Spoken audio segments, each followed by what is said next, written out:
মাদ্রাসা শিক্ষকদের জুন মাসের এমপিওর চেক ছাড়। বেসরকারি এমপিভুক্ত মাদ্রাসা শিক্ষক কর্মচারীদের জুন মাসের এমপিওর চেক ছাড় হয়েছে।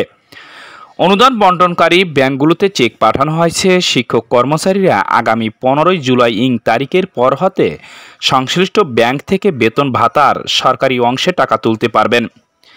বৃহস্পতিবার মাদ্রাসা শিক্ষা অধিদপ্তরের উপপরিচালক অর্থ মোহাম্মদ আবুল বাশার স্বাক্ষরিত সংবাদ বিজ্ঞপ্তিতে এ তথ্য জানানো হয়।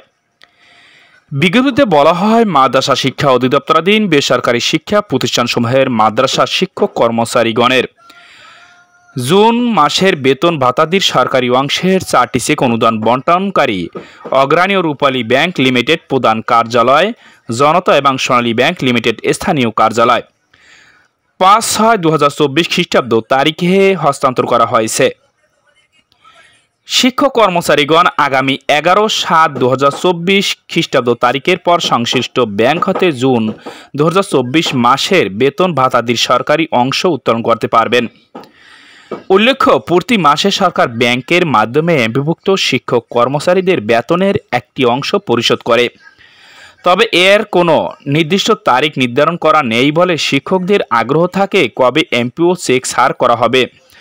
এমপিও হলো মান্থলি পে অর্ডার বা মাসিক বেতন আদেশ, যার মাধ্যমে বেসরকারি শিক্ষা প্রতিষ্ঠানের শিক্ষক ও কর্মচারীদের বেতন ওই প্রতিষ্ঠানের বদলে পরিশোধ করে সরকার।